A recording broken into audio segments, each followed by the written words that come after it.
तो देखिए, प्रधानमंत्री नरेंद्र मोदी का तूफानी चुनाव प्रचार जारी है। प्रधानमंत्री नरेंद्र मोदी ने बाड़मेर में विशाल जनसभा को संबोधित किया। बीजेपी प्रत्याशी कैलाश चौधरी के समर्थन में जनसभा प्रधानमंत्री नरेंद्र मोदी ने संबोधित की। आपको बता दें कि मुख्यमंत्री भजनलाल शर्मा ने पीएम मोदी का स्वागत किया। मंच पर मानवेंद्र सिंह जसोल भी मौजूद रहे। जनसभा को संबोधित कर पीएम मोदी ने कांग्रेस पर निशाना साधा और कहा, कांग्रेस चाहती है संविधान को समाप्त करना। दुनिया की कोई ताकत देश में नहीं कर पाएगी संविधान को समाप्त। और साथ ही साथ कहा कि आपका एक एक वोट देश के विकास की नींव रखेगा। मैं तीसरे कार्यकाल में रिफाइनरी का उद्घाटन करने जरूर आऊंगा।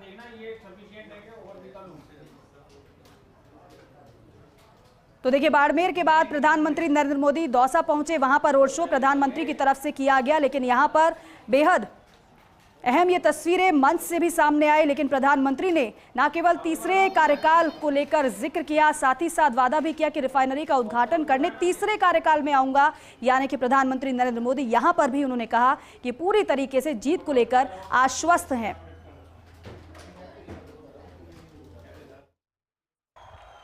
ये जन सैलाब, ये जन समर्थन बताता है बाड़मेर की जनता बीजेपी को भरपूर आशीर्वाद देने का संकल्प ले चुकी है।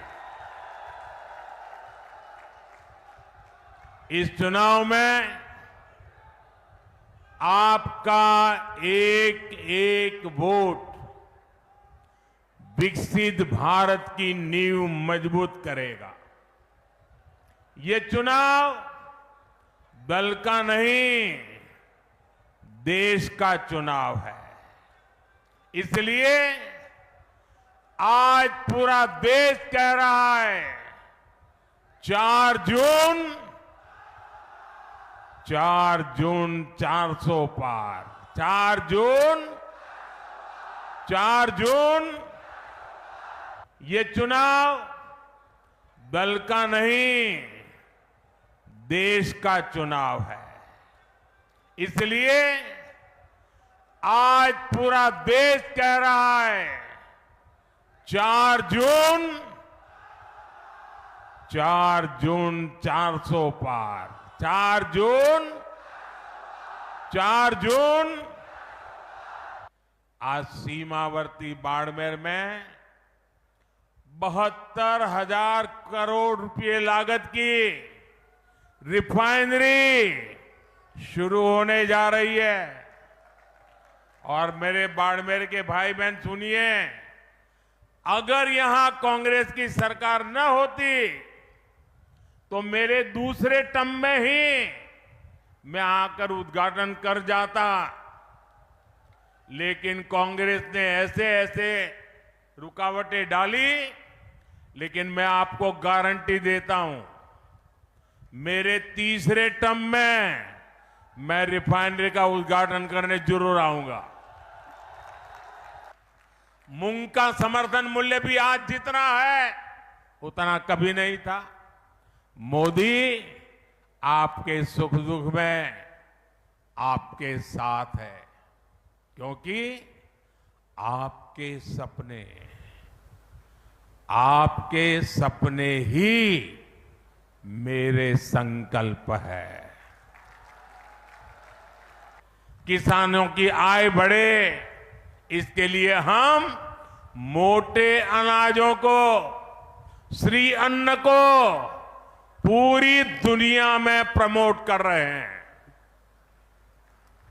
ये हमारा बाजरा कोई पूछता नहीं था, सिर्फ हम गांव के लोग खाते थे। आपको जानकर के खुशी होगी, अभी मैं जब अमेरिका गया तो अमेरिका ने राष्ट्रपति ने अपने घर में व्हाइट हाउस में बड़ा भोज रखा था। लेकिन मजा देखिए, उस भोज में जितनी चीजें खाने के लिए बनाई थी वो हमारे मोटे अनाज में से बनाई थी। हमारे बाजरे, हमारा ज्वार उसमें से बनाई थी।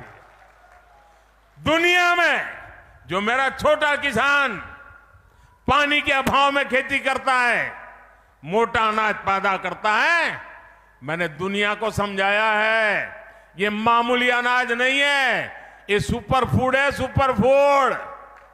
आपकी सेहत के लिए उत्तम फूड है और मैं दुनिया में आपके किसानों के द्वारा बनाई ये बाजरा ज्वार दुनिया में बेच रहा हूं दोस्तों। आजकल एक पुरानी रिकॉर्ड बजा रही है। जब भी चुनाव आता है संविधान के नाम पर झूठ बोलना ये इंडिया अलायंस के सब साथियों की फैशन बन गई है। वो कांग्रेस जिसने बाबा साहब के जीते जी उन्हें चुनाव हरवाया, जिसने बाबा साहब को भारत रत्न नहीं मिलने दिया, जो वो कांग्रेस जिसने देश में आपातकाल लगाकर संविधान को खत्म करने की कोशिश की, आज वो मोदी को गाली देने के लिए संविधान के नाम पर झूठ की आड़ ले रही है। ये मोदी है जिसने देश में पहली बार संविधान दिवस मनाना शुरू किया। आपसे कहना चाहता हूं, हमारे देश के यशस्वी प्रधानमंत्री नरेंद्र मोदी जी ने के नेतृत्व में देश के बोयामी विकास हो रहा है। विज्ञान हो या स्वास्थ्य हो या फिर आधारभूत ढांचा हो, विकास हर क्षेत्र में भारत ने अतुलनीय विकास इन 10 सालों में किया है। स्वास्थ्य के क्षेत्र में अगर हम बात करें, हमारे देश के यशस्वी प्रधानमंत्री जी ने देश में अस्पताल सेवाओं, स्वास्थ्य सेवाओं को विकास का ऐतिहासिक कार्य किया है। पिछले 10 सालों में 15 नए एम्स खोले गए, जबकि 2014 से पहले सिर्फ 7 एम्स देश के अंदर थे। पिछले 10 सालों में देश में 319 नए सरकारी मेडिकल खोले गए। ये पूरे देश के अंदर रिकॉर्ड है कि 10 साल के अंदर 319 मेडिकल कॉलेज खोले गए।